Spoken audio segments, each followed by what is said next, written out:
This is my grandma, Lena Cook Larkin. She was a wonderful woman who made delicious apple pies. To preserve Grandma's original recipe and methodology, I made a video of her daughter Kathleen Larkin Wardle making pie. To make this pie, you're going to need 8 green apples, butter, lemon, flour, white sugar, crisco, cinnamon, and salt. You'll also need a rolling pin, a pastry cutter, and an apple peeler is a big help time saver. Okay, so let's get started. First thing we need to do is to peel the apples. Now, I'm not really much of a kitchen gadget kind of person, but this is one kitchen gadget that I think is worthwhile getting. This is a basic apple peeler. Okay, it suctions onto the counter. So you put the prongs into the end of the apple like that. You're going to pull this back. Okay, watch this. Magically, keep going, you got it. Peel it. Then we just carefully pull this off the end. So we have peeled the apples, and now what we're doing is we're coring it, and then we're going to slice it. I like them sliced pretty thin. So the thinner the apple is, then the less time it takes for the pie to cook. If you need a guideline, you can just use the ridges that are already on your apple, left over from the apple peeler. Some people need to slice apples on a cutting board, and you want about that size of an apple slice, okay? You can see that the apples are starting to discolor a little bit. That's called oxidation. This lemon isn't very juicy right now, so we're going to give it a little rub, and that's going to help bring the juice to the surface. If you put a little lemon juice on your apples, then it keeps them from turning brown. Also, the lemon counteracts the sweetness of the cinnamon sugar. You want a little bit of tartness in your apple pie, so it's not too sweet. This is the way my mom did it. I didn't know why she did it this way until I actually went to school and learned about oxidation. Once all of the apples have been peeled and sliced, sometimes I like to just, for a little good measure, add a little squeeze of lemon on there.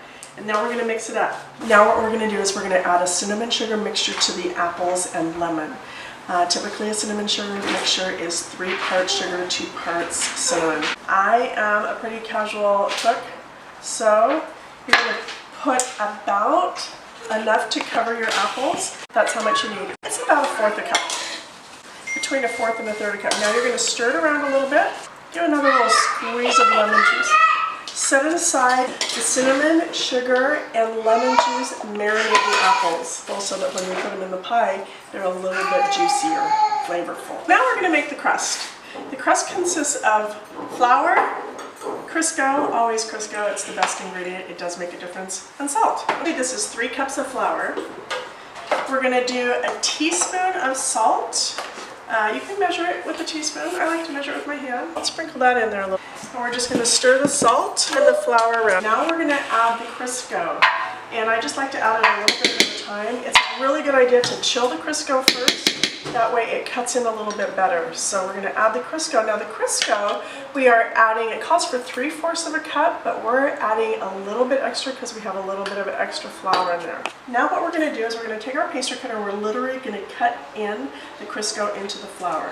And I do it with a twisting motion. So this cuts the crisco into the flour. The ideal look is to have like little pellet size flour crisco. It's going to look pretty dry. You never want to overwork your pastry. That's the #1 key my mom taught me. Don't overwork your pastry. If you overwork your dough, then you end up having a tough pie crust. Now we're going to work it just a teeny bit more because we kind of want to have like almost a pea-sized little pellets of flour and shortening.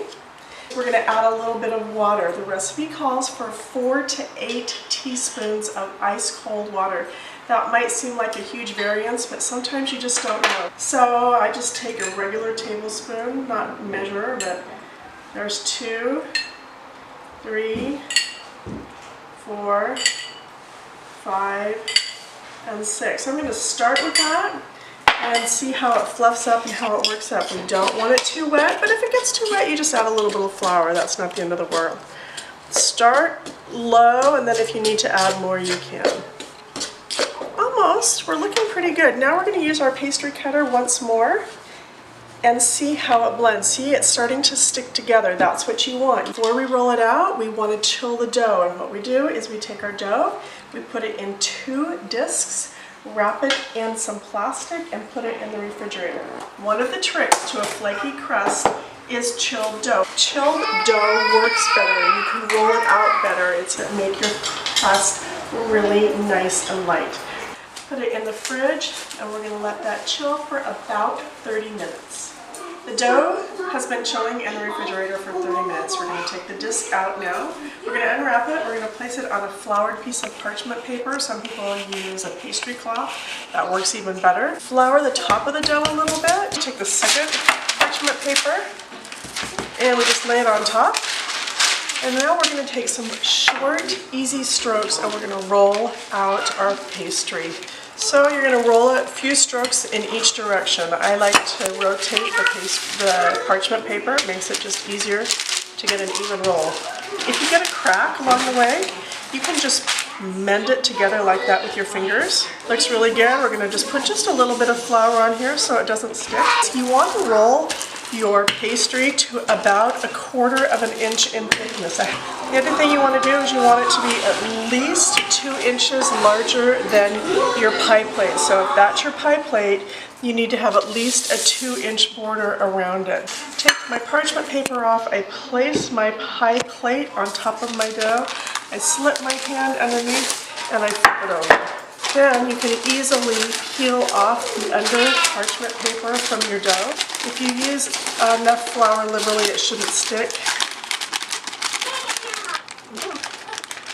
Now you can see there's a little hole there, but that's okay. Now we're going to press this dough right down nice and tight inside your pie plate. So that's the bottom layer.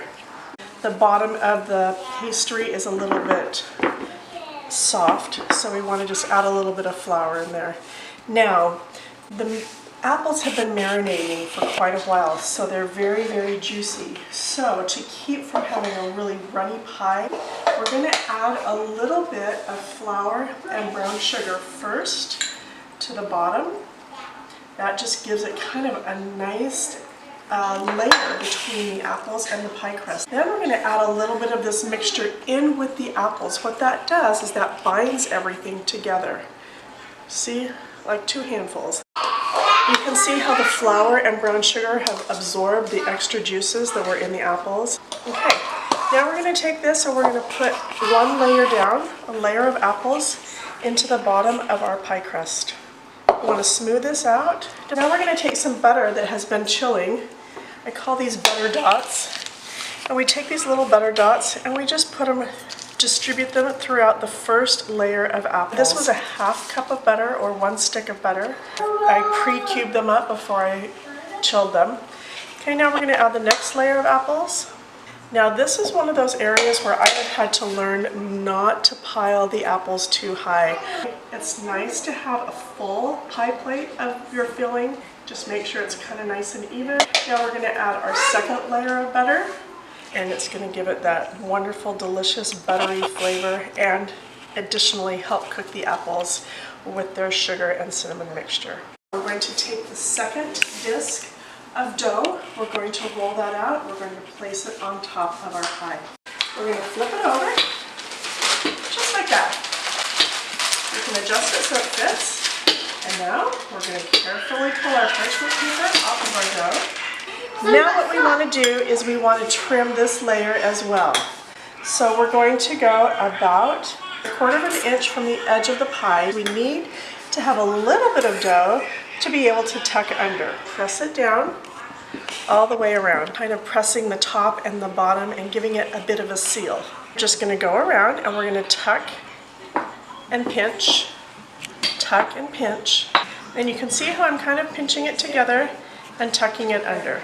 What I do is I take my thumb and my fingers and I give a little pinch and I just go all the way around the pie.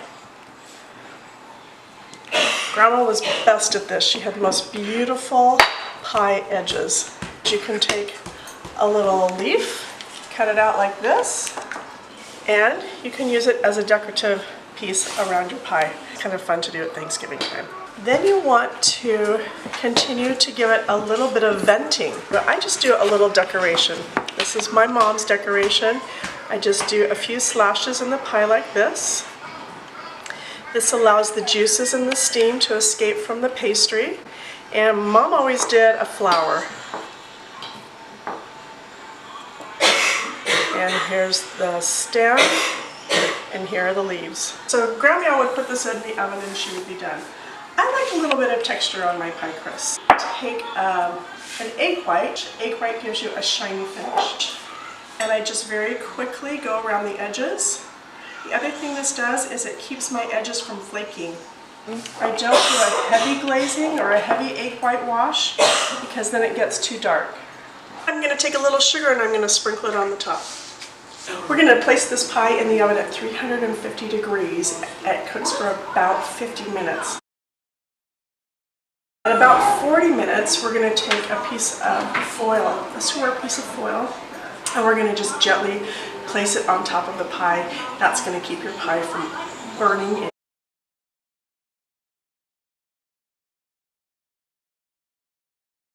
If you cut into it right away, as tempting as it is, the juices just haven't had a chance to set up. So resist the temptation to jump into your pie and let it sit for a little while. If you can let it sit for even 4 hours, that makes for a really delicious pie. And that is Grandma Lena's pie recipe.